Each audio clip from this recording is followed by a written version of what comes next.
और कैंडिडेट्स ध्यान देंगे, आप पढ़ रहे हैं एनटीटी सेकेंड ईयर का प्रैक्टिकल का, जो आपका प्रैक्टिकल का एग्जामिनेशन है वो कितने तारीख का 12/5/2023 का। क्या इसका एग्जाम है आपका, तो है आपका क्रिएटिव एंड प्रोडक्टिव वर्क, रचनात्मक और उत्पादक कार्य। ये पेपर आपका थर्ड है प्रैक्टिकल का। कौन सा पेपर है, पेपर थर्ड है। आप इस टाइम कितने का होगा, 3 घंटा, कितने में से एग्जाम होगी, 8 एम से लेकर कितना आपका 8 3 11 एम तक होगा। Centre code 6585। आप मैक्सिमम मार्क्स कितने होंगे, 100। देखिए रचनात्मक और उत्पादक कार्य होता क्या है, रचनात्मक और उत्पादक कार्य होता क्या है, क्रिएटिव एंड प्रोडक्टिव वर्क। देखिए रचनात्मकता काम की गुणवत्ता और नए विचारों के विकास पर ध्यान केंद्रित करती है। क्या करती है, ध्यान केंद्रित करती है। मतलब रचनात्मकता काम की गुणवत्ता और नए विचारों की क्या करती है, विकास पर ध्यान केंद्रित करती है। समय पर कम विचार करना, समय पर क्या, कम विचार करना। दूसरी और उत्पादकता पहियों को गति में रखने के बारे में है। क्या है, उत्पादकता क्या है, पहियों को क्या करने में, गति रखने में है, या कम से कम समय में, या कितने समय में, कम से कम समय में सबसे प्रभावी तरीके से काम पूरा करने और लक्ष्यों तक पहुंचाने पर ध्यान क्या केंद्रित करती है, क्या करती है, ध्यान केंद्रित करती है।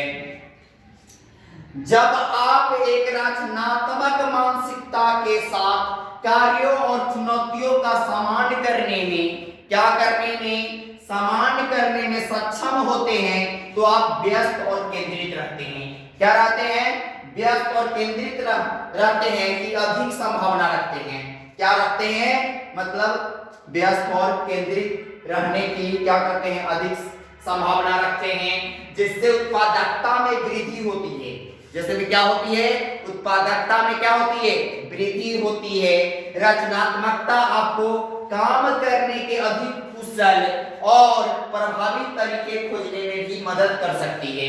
क्या कर सकती है, मदद कर सकती है। कौन, आपको रचनात्मकता, क्या यही है रचनात्मकता, क्या कर सकती है, आपको हेल्प कर सकती है, जिससे आप कम समय में अधिक काम कर सकते हैं। कम समय में क्या कर सकते हैं, ये रचनात्मकता यह है कि आपको क्या करता है, कम समय में अधिक काम कर सकते हैं आप। देखिए इसमें आपको क्वेश्चन किस टाइप से पूछा जाएगा, तो देखिए हम बोलेंगे लेज बनाना, कैसे लेज बनता है उसके बारे में इंपॉर्टेंस बातें बताइए कि लेज बनाने में क्या क्या चीज लगता है, क्या क्या चीज का उपयोग होता है, उसका क्या है, लिखना है।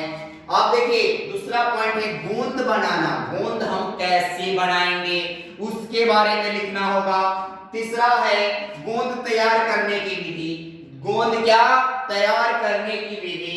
चौथा नंबर धातु की विभिन्न प्रकार की वस्तुएं बनाना, धातु की क्या विभिन्न प्रकार की वस्तुएं क्या करना, बनाना। प्रमुख समाजोपयोगी उत्पादक कार्य, जो समाज में हमारे क्या है, उत्पादक हो और हमारे समाज में यूज हो, उसका क्या करना, कार्य करना। कुछ अन्य उत्पादक कार्य जो हमारे बहुत सारे अन्य सामग्री हैं उसका उत्पादन कैसे करेंगे। मिट्टी के बर्तन तथा खिलौने तैयार करना, मिट्टी के बर्तन और खिलौने कैसे तैयार होते हैं उसके बारे में आपको समझाना है, बताना है कैसे मिट्टी के खिलौने तैयार करते हैं या बर्तन बनाते हैं। और 8 नंबर कच्चे बर्तनों को पकाना, कच्चे बर्तनों को हम लोग कैसे पकाते हैं उसके बारे में बताना है। 9 नंबर कार्यविधि लकड़ी मतलब काठ की वस्तुएं कैसे बनाते हैं उसके बारे में बताना है। 10 नंबर फोटो फ्रेम बनाना, फोटो फ्रेम हम लोग कैसे तैयार करते हैं उसके बारे में बनाना। 11 नंबर है कलमदान बनाना, कलमदान हम लोग कैसे बनाते हैं उसके बारे में जानेंगे। और उधान लगाना, उधान हम लोग कैसे लगाते हैं उसके बारे में हम लोग क्या करेंगे, इंपोर्टेंट बातें लिखेंगे। तो आपको देख रहे हैं ये क्या था, प्रैक्टिकल का आपका इंफॉर्मेशन था, क्रिएटिव एंड प्रोडक्टिव वर्क का, रचनात्मक और उत्पादक कार्य का, जो आपका एग्जाम है 12 तारीख को, जो बहुत सारे कैंडिडेट क्या करेंगे, आपके बुक्स में आपको क्या है प्रैक्टिकल दिया गया है क्रिएटिव एंड प्रोडक्टिव वर्क का, तो आप उसको क्या करेंगे, घर पे लिखेंगे और क्या करेंगे, आप यहाँ आएंगे तो आप हमारे अनुसार से यहाँ आपको क्वेश्चन पूछा जाएगा और उसके अनुसार आपको क्या करना है, जवाब देना है। तो अगला यही होगा, अगले दिन हम लोग लेकर आएंगे फोर्थ नंबर प्रैक्टिकल का टॉपिक्स और उसके बारे में जानेंगे।